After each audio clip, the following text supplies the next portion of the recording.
अस्सलामुअलैकुम दोस्तों, मेरा नाम डॉक्टर अली असगर है और आज की इस वीडियो में हम रिप्रोडक्शन के टॉपिक के पास पेपर के एमसीक्यूज़ को डिस्कस करने जा रहे हैं। याद रहे ये पास पेपर एमडीकेट के हैं जो कि 2018, 19, 20 और 2008 से लेकर 2020 तक के ये तमाम पास पेपर हैं जिनके एमसीक्यू को डिस्कस करने जा रहे हैं। तो आज के इस लेक्चर को शुरू करने से पहले आपसे एक मरतबा रिक्वेस्ट करेंगे कि अगर आपने अब तक हमारे इस चैनल को सब्सक्राइब नहीं किया जो कि सिंध बोर्ड टीचिंग के नाम से है, तो काइंडली आज ही आप हमारे इस चैनल को सब्सक्राइब करें और साथ ही साथ बेल आइकन को लाजमी क्लिक करें ताकि हमारी अपलोड करदा तमाम इंपॉर्टेंट वीडियोस की नोटिफिकेशन भी आपको रिसीव होती रहे। तो आइए स्टार्ट करते हैं आज का सबसे पहला MCQ. Process ensuring the survival of species over long period of time even though individual member of the species die. Option A respiration, option B adaptability, option C mitosis, option D reproduction. इसमें पूछा जा रहा है ऐसा कौन सी जो है वो प्रोसेस होता है जो कि स्पीशी को एक लंबे अरसे तक जो है वो सर्वाइवल में मदद देता है, यहाँ तक कि इंडिविजुअल स्पीशी के जो जानदार होते हैं वो मर जाते हैं, इसके बावजूद भी उनकी नस्लें जो हैं वो कई सालों तक जिंदा रहती है। उस प्रोसेस को क्या कहते हैं? बहुत ही आसान सवाल, उम्मीद है कि तमाम बच्चे इसका आंसर करेक्ट देंगे। जल्दी से लाइव चैट कमेंट सेक्शन में अपना आंसर लिखें, फिर मैं इसका आंसर बताने जा रहा हूँ। तो इसका करेक्ट आंसर हमारे पास जो है वो है correct answer D, reproduction is the correct answer. MCQ number second जो हमारे पास है, the first cell produce by repeated cell division of germinal epithelium of testis are. याद रहे अब जो सवाल है वो मेल रिप्रोडक्टिव सिस्टम और स्पर्मेटोजेनेसिस से रिलेटेड है। इसमें कहा जा रहा है the first cell produce by the repeated cell division of germinal epithelium of testis are. Option A interstitial cell, option B spermatogonia, option C secondary spermatocytes और option D spermatids. चार option आपके पास हैं और हमें बताना है कि सबसे पहला cell germinal epithelium of testis वो होते हैं जो स्पर्म बनाते हैं, लेकिन स्पर्म डायरेक्ट तो नहीं बन जाता, स्पर्म बनने के कुछ प्रोसेसेस है ना, स्टेप है। तो हमें कहा जा रहा है उस स्टेप का जो सबसे पहला सेल होता है उसका नाम क्या है। तो वो बच्चे जिन्होंने स्पर्मेटोजेनेसिस अच्छे से पढ़ा होगा तो उनको सबसे पहले सेल का नाम मालूम होगा। जल्दी से अपना आंसर सेलेक्ट करें लाइव चैट कमेंट सेक्शन में, फिर मैं इसका आंसर बताने जा रहा हूँ। तो इसका करेक्ट आंसर हमारे पास जो है वो है B spermatogonia is the correct answer. ये इसका जो है वो करेक्ट आंसर है। एक मिनट, मार्क थोड़ा सही नहीं हो रहा तो थोड़ा मैं ऊपर से ले लेते हैं। हाँ, ये जो है वो इसका करेक्ट आंसर है। समझ तो आ गया? चल मैं एरो बना देता हूँ भाई, ये इसका करेक्ट आंसर है, स्पर्मेटोगोनिया। नेक्स्ट हमारे पास जो है next MCQ number 3, which one of the following hormone is essential for successful production of sperm. कौन सा हार्मोन जो है वो बहुत ज़रूरी है successful production of sperm. Sperm की प्रोडक्शन के लिए इनमें से कौन सा हार्मोन ज़रूरी है? ऑप्शन ए में कहा जा रहा है ल्यूटिनाइजिंग हार्मोन, ऑप्शन बी में कहा जा रहा है गोनेडोट्रोपिन हार्मोन, ऑप्शन सी में कहा जा रहा है टेस्टोस्टेरोन और ऑप्शन डी में कहा जा रहा है फॉलिकल स्टिमुलेटिंग हार्मोन। बज़ाहिर अगर देखा जाए तो ये करीब करीब तमाम एसेंशियल है, लेकिन इनमें से जो मोस्ट इंपॉर्टेंट है वो आपने जो है वो बताना है। तो जल्दी से लाइव चैट कमेंट सेक्शन में अपना आंसर लिखें। तो इसका करेक्ट आंसर मैं बताने जा रहा हूँ। करेक्ट आंसर हमारे पास इसका जो है वो है C, testosterone is the correct answer. इनमें से जो मोस्ट इंपॉर्टेंट हार्मोन है जो स्पर्म की प्रोडक्शन के लिए वो है टेस्टोस्टेरोन। नेक्स्ट एमसीक्यू नंबर 4 की हम बात करने जा रहे हैं, a type of cell in human testis which produce testosterone is called.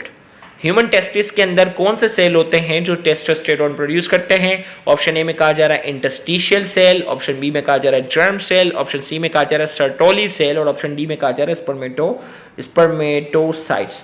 तो इनमें से कौन से सेल हैं जो टेस्टोस्टेरोन प्रोड्यूस करते हैं? ए बी सी डी, चार ऑप्शन आपके पास हैं, एक ऑप्शन आप सेलेक्ट करके बताएं। तो इसका करेक्ट आंसर मैं बताने जा रहा हूं, जल्दी से सेलेक्ट करें। जिन्होंने फेडरल बोर्ड वाली बुक पढ़ी होगी उनको बहुत आसान लगा होगा। देखो 2011, 2013 और 2014 में बाकायदा ये सवाल आया हुआ है। तो मेल रिप्रोडक्टिव सिस्टम जिन्होंने फेडरल बोर्ड की बुक से पढ़ा है तो उनको इसका आंसर बआसानी मालूम होगा। तो करेक्ट आंसर इसका जो है वो है इंटरस्टिशियल सेल। इंटरस्टिशियल सेल जो है वो क्या है, इसका करेक्ट आंसर है। नेक्स्ट हमारे पास है which one of the following which one of the following differentiates और develop directly into mature sperm, इनमें से कौन सा सेल है जो डायरेक्ट मैच्योर स्पर्म में जाकर कन्वर्ट होगा? ये सवाल 2012 और 2017 में पूछा गया है। Option A primary spermatocyte, option B secondary spermatocyte, option C spermatogonia और ऑप्शन डी स्पर्मेटिड। 4 ऑप्शन हमारे पास है, आपने एक ऑप्शन जो है वो सेलेक्ट करना है। इनमें से देखें स्पर्मेटोजेनेसिस जिन्होंने पढ़ी होगी वो आसानी से बता देंगे। तो इनमें से कौन सा सेल है जो डायरेक्टली जो है वो मैच्योर स्पर्म में कन्वर्ट होने की सलाहियत रखता है? तो इसका जो करेक्ट आंसर हमारे पास जो है वो है स्पर्मेटिड्स। करेक्ट आंसर क्या है इसका? स्पर्मेटिड्स जो होता है भाई, स्टार्ट पहला सेल होता है स्पर्मेटोगोनिया, वो स्टेप बाय स्टेप गुजरता है तो आखिर में स्पर्मेटिड्स बनते हैं और स्पर्मेटिड डायरेक्टली जो है वो मैच्योर स्पर्म में कन्वर्ट होता है। नेक्स्ट है spermatogonia differentiates directly into. Spermatogonia जो है ना, जो पहला सेल होता है जर्मिनल एपिथेलियम से प्रोड्यूस होने वाला ऑफ द टेस्टिस की बात हो रही है। Spermatogonia directly differentiate directly into, किस में डिफरेंशिएट होता है? ऑप्शन ए में कहा जा रहा है सेकेंडरी स्पर्मेटोसाइट्स, ऑप्शन बी में कहा जा रहा है स्पर्मेटोजोआ, ऑप्शन सी में कहा जा रहा है प्राइमरी स्पर्मेटोसाइट्स और ऑप्शन डी में कहा जा रहा है स्पर्मेटिड्स। तो 4 ऑप्शन हमारे पास है, एक ऑप्शन जो है वो सेलेक्ट करना है। स्पर्मेटोगोनिया जो है वो डायरेक्टली जो है वो किस में डिफरेंशिएट होते हैं, ये आपने बताना है। तो इसका करेक्ट आंसर मैं बताने जा रहा हूँ। स्पर्मेटोगोनिया जो है वो सबसे पहले प्राइमरी स्पर्मेटोसाइट्स में क्या होते हैं? कन्वर्ट होते हैं। तो लिहाजा इसका जो करेक्ट आंसर हमारे पास है option C is the correct answer, primary spermatocytes में कन्वर्ट होते हैं। नेक्स्ट एमसीक्यू है what is the location of interstitial cell in testis. Interstitial cell जो कि टेस्टोस्टेरोन प्रोड्यूस करते थे ना, तो इंटरस्टिशियल सेल की लोकेशन क्या है? ऑप्शन ए में कहा जा रहा है inside the seminiferous tubule, option B में कहा जा रहा है among germinal epithelial cell, option C में कहा जा रहा है बिटवीन द सेमिनिफेरस ट्यूब्यूल और ऑप्शन डी में कहा जा रहा है around the testis. What is the location of interstitial cell in testis? Testis के अंदर इंटरस्टिशियल सेल की लोकेशन क्या है? ऑप्शन ए, बी, सी और डी। 4 ऑप्शन आपके पास है और आपने एक ऑप्शन सेलेक्ट करना है। फिर मैं इसका करेक्ट आंसर बताने जा रहा हूं। तो इसका करेक्ट आंसर हमारे पास जो है between the seminiferous tubule. Seminiferous tubule के दरमियान में क्या होते हैं? ये पाए जाते हैं। नेक्स्ट एमसीक्यू हमारे पास जो है in human testis which structure is responsible for carrying sperm from inside the testis? In human testis के अंदर वो कौन सा स्ट्रक्चर होता है जो रिस्पॉन्सिबल होता है कि स्पर्म को फ्रॉम इनसाइड यानी अंदर से बाहर ले जाने के लिए कौन सा स्ट्रक्चर है जो स्पर्म को टेस्टिस के अंदर से बाहर लेकर जाता है? ऑप्शन ए में कहा जा रहा है सेमिनिफेरस ट्यूब्यूल, ऑप्शन बी में कहा जा रहा है यूरिनोजेनेटल डक्ट, ऑप्शन सी में कहा जा रहा है सेमिनल वेसिकल, ऑप्शन डी में कहा जा रहा है वाजा एफेरेंशिया। 4 ऑप्शन आपके पास है, आपने एक ऑप्शन सेलेक्ट करना है।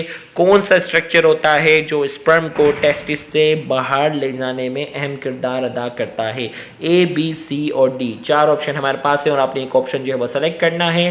तो उसका करेक्ट आंसर मैं बताने जा रहा हूँ। करेक्ट आंसर हमारे पास जो है वो है वाजा एफेरेंशिया, जिसे वास डिफरेंस भी कहते हैं। तो वाजा एफेरेंशिया जो होता है वो स्पर्म को टेस्टिस से क्या करता है? बाहर ले जाने में अहम किरदार अदा करता है।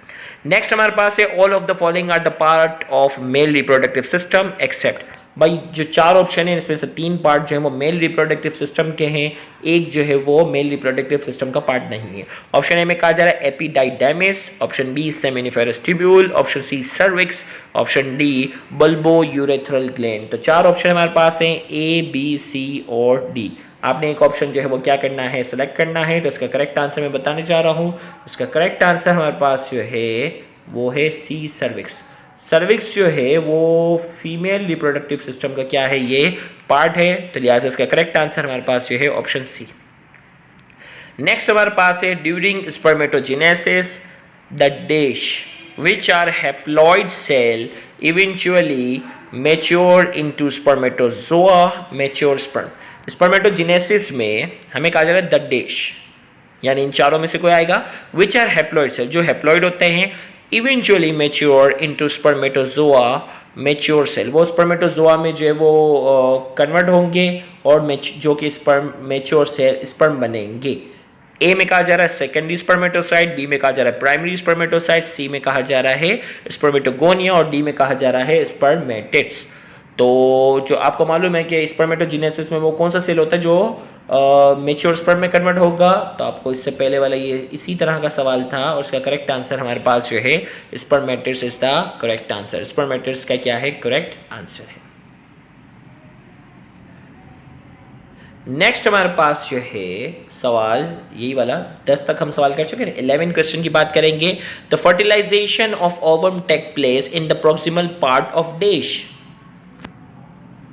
और करके लिखा हुआ है कि ये सवाल जो दूसरे अंदाज में, dash is structure in female reproductive system where fertilization take place, या तीसरा अंदाज इसका है in human female egg is fertilized in. Option A uterus, option B oviduct, option C placenta और ऑप्शन डी में कहा जा रहा है यूरेथ्रा। 4 ऑप्शन है हमारे पास और इन तीनों सवाल का एक ही जवाब है। The fertilization of ovum take place in the proximal part of, fertilization कहाँ होती है, फर्टिलाइजेशन जो है, शाबाश, लाइव चैट कमेंट सेक्शन में अपना आंसर सेलेक्ट करें। तो इसका करेक्ट आंसर हमारे पास जो है, करेक्ट आंसर हमारे पास जो है वो है ओविडक्ट। फर्टिलाइजेशन जो होती है वो किस में होती है, प्रोक्सिमल पार्ट ऑफ ओविडक्ट में फर्टिलाइजेशन होती है। और अगर और करके दूसरे में करो तो डैश इज स्ट्रक्चर में पढ़ो, oviduct is structure in female reproductive system where fertilization take place in human female egg is fertilize in oviduct. Oviduct के अंदर क्या होती है, फर्टिलाइजेशन होती है। नेक्स्ट एमसीक्यू हमारे पास है, at which month of pregnancy the human embryo is referred to as foetus. Pregnancy का वो कौन सा महीना होता है जिसमें ह्यूमन एम्ब्रियो जो है उसका फीटस कहा जाता है। ऑप्शन ए में कहा जा रहा है 3rd मंथ, ऑप्शन बी में कहा जा रहा है 4th मंथ, ऑप्शन सी में कहा जा रहा है 6th मंथ और ऑप्शन डी में कहा जा रहा है 2nd मंथ। ए, बी, सी और डी। तो हमारे पास जो है वो 4 ऑप्शन हमारे पास है और आपने एक ऑप्शन सेलेक्ट करना है। At which month of pregnancy the human embryo is referred to as the foetus. तो हमारे पास इसका करेक्ट आंसर मैं बताने जा रहा हूँ। तो मैं एक हिंट देता हूँ कि ह्यूमन एम्ब्रियो जो है ना 8 हफ्तों के बाद वो एम्ब्रियो नहीं, वो फिर क्या कहलाएगा, फीटस कहलाएगा। एम्ब्रियो का जो पीरियड होता है ना वो फर्टिलाइजेशन से लेकर 8 हफ्तों तक होता है। तो 8 हफ्तों के बाद क्या होता है, 2 महीने पूरे हो जाते हैं। इसका मतलब तीसरा महीना जब शुरू होगा तो ह्यूमन एम्ब्रियो को हम फिर क्या कहते हैं, फीटस कहते हैं। तो लिहाजा इस एमसीक्यू का जो करेक्ट आंसर हमारे पास जो है वो क्या है, option A 3rd month is the correct answer. Next हमारे पास है oogonia are produce in germ cell of. oogonia जो है वो प्रोड्यूस होते हैं in germ cell of. Option A में कहा जा रहा है both uterus and cervix, option C में कहा जा रहा है वो बी में कहा जा रहा है सर्विक्स, ऑप्शन सी में कहा जा रहा है यूट्रस और ऑप्शन डी में कहा जा रहा है ओवरी। 4 ऑप्शन आपके पास है, बहुत ही आसान है। oogonia कहाँ प्रोड्यूस होते हैं, बहुत ही बेसिक सवाल था ये। तो इसका करेक्ट आंसर हमारे पास जो है वो है डी, ओवरी। 2011 में पूछा गया था। नेक्स्ट हमारे पास है second meiotic division in the secondary oocyte proceeds as far as. Option A metaphase, option B prophase, option C anaphase and option D telophase. हमें कहा जा रहा है कि भाई जो सेकेंडरी oocytes है ना, सेकेंड मियोटिक डिवीजन जो होती है वो सेकेंडरी oocytes में कहाँ तक होती है, मेटाफेज, प्रोफेज, एनाफेज, टीलोफेज। तो जिन्होंने फेडरल बोर्ड की जो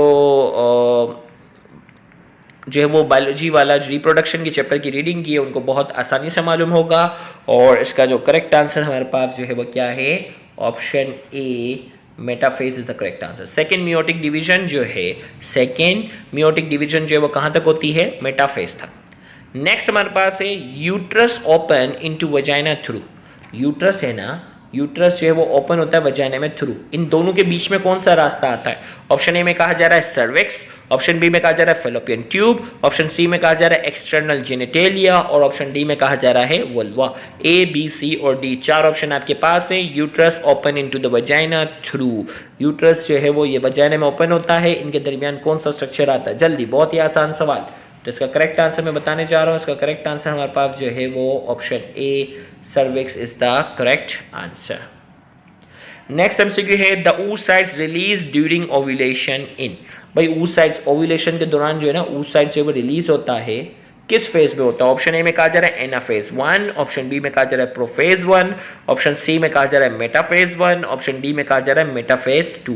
ए, बी, सी और डी 4 ऑप्शन आपके पास है। आपने एक ऑप्शन सेलेक्ट करना है कि भाई जो oocytes जो रिलीज होता है ओव्यूलेशन के दौरान वो कौन से फेज में होता है, ए, बी, सी और डी। तो इसका करेक्ट आंसर हमारे पास जो है वो है D, metaphase 2 is the correct answer. Metaphase 2 के अंदर होता है। The oocytes release during ovulation is in metaphase 2, वो मेटाफेज 2 में होता है। नेक्स्ट हमारे पास ये है यूट्रस ओपन इनटू, ओके ये हो गया था 16, ओके मेटाफेज 2 भी हो गया। 17 की बात करेंगे। Yellow glandular structure form after the release of egg from the follicle is, भाई जो फॉलिकल से एग रिलीज हो जाता है ना, इसके बाद जो है देखें yellow glandular structure formed after the release of egg from the follicle is called option A corpus callosum, option B Graafian follicle, option C corpus luteum और option D में कहा जा रहा है follicle atresia। follicle atresia A B C और D आपके पास जो है वो 3 ऑप्शन है। देखते हैं करेक्ट आंसर क्या आता है। येलो ग्लैंडुलर स्ट्रक्चर बनता है after the release of egg from follicle. Follicle से जब एग रिलीज हो जाता है तो पीछे जो येलो स्ट्रक्चर रह जाता है उसे क्या कहते हैं, ए बी सी और डी। जल्दी से, बहुत ही आसान सवाल, फिर मैं इसका करेक्ट आंसर बताने जा रहा हूँ। उसका करेक्ट आंसर हमारे पास जो है वो क्या है, C corpus luteum is the correct answer. Corpus luteum बनता है ना भाई, सिन बोर्ड और सब में लिखा हुआ है। फिर आगे कहा जा रहा है in which part of female reproductive system fertilization take place. अभी ये सवाल आया था ना, फीमेल रिप्रोडक्टिव सिस्टम के कौन से पार्ट में फर्टिलाइजेशन होती है। ऑप्शन ए में कहा जा रहा है proximal part of oviduct, option B में कहा जा रहा है यूट्रस, ऑप्शन सी में कहा जा रहा है प्लासेंटा और ऑप्शन डी में कहा जा रहा है वजाइना। तो फीमेल रिप्रोडक्टिव सिस्टम में फर्टिलाइजेशन कहाँ होती है, तो इसका करेक्ट आंसर हमारे पास जो है वो option A is the correct answer, proximal part of oviduct. Proximal part, oviduct के प्रोक्सिमल पार्ट के अंदर जो है वो होती है। नेक्स्ट हमारे पास जो है, एक मिनट, प्रोक्सिमल पार्ट हो गया, okay. Number 19, meiosis occur in female during. भाई मियोसिस जो है ना फीमेल के अंदर कब होती है। ऑप्शन ए में कहा जा रहा है ओव्यूलेशन, ऑप्शन बी में कहा जा रहा है गेमेटोजेनेसिस, ऑप्शन सी में कहा जा रहा है स्पर्मेटोजेनेसिस, ऑप्शन डी में कहा जा रहा है स्पर्मियोजेनेसिस। 4 ऑप्शन आपके पास है कि ह्यूमन फीमेल के अंदर मियोसिस कब होती है। बहुत ही आसान सवाल और इसका करेक्ट आंसर मैं बताने जा रहा हूँ, गेमेटोजेनेसिस के दौरान। मियोसिस जो है वो गेमेटोजेनेसिस के दौरान होती है। नेक्स्ट हमारे पास है which of the following hormone act on the uterus for wall thickening. इनमें से कौन सा हार्मोन है जो यूट्रस की वॉल पर एक्ट करता है, जिसकी वजह से यूट्रस की जो वॉल होती है वो थिक हो जाती है, मोटी हो जाती है। ऑप्शन ए में कहा जा रहा है ज़ूना पेलोसिडा, ऑप्शन बी में कहा जा रहा है प्रोजेस्टेरोन, ऑप्शन सी में कहा जा रहा है ऑक्सीटोसिन, ऑप्शन डी में कहा जा रहा है फॉलिकल स्टिमुलेटिंग हार्मोन। 4 ऑप्शन आपके पास है, एक ऑप्शन आपने सेलेक्ट करना है। 2018 के पास पेपर में ये सवाल पूछा गया है, तो देखते हैं करेक्ट आंसर जो है वो कौन देता है। तो इसका करेक्ट आंसर हमारे पास जो है वो option B progesterone is the correct answer. Next हमारे पास है inside ovary primary oocytes divide through first meiotic division forming 2 haploid cell, secondary oocytes and option A polar body, option B oogonium, option C follicle cell and option D ovum.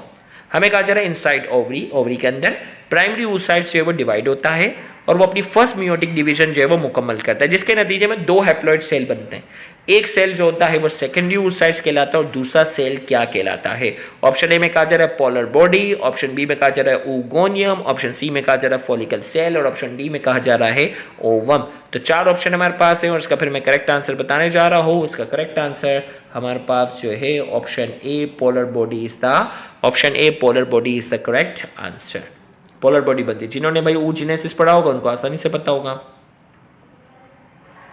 Okay तो यहाँ जाकर हमारा जो है वो आज का जो है वो पहला लेक्चर जो रिप्रोडक्शन के पास पेपर से रिलेटेड जो है वो मुकम्मल हुआ। इंशाल्लाह अगले लेक्चर में हम मेंस्ट्रुअल साइकिल से रिलेटेड जो है वो कंटिन्यूशन करेंगे और याद रखिएगा वो भी पास पेपर के सवाल होंगे। तो आज का लेक्चर कैसा लगा, आपके लाइक्स और आपके कमेंट्स से हमें इसका अंदाज़ा हो जाएगा। इंशाल्लाह अगला लेक्चर हम इसी के आगे से कंटिन्यूशन करेंगे और हमारी कोशिश है जल्द से जल्द तमाम पास पेपर को हम जल्द वीडियो की शक्ल में अपलोड कर लें। Thank you very much. अल्लाह हाफिज़।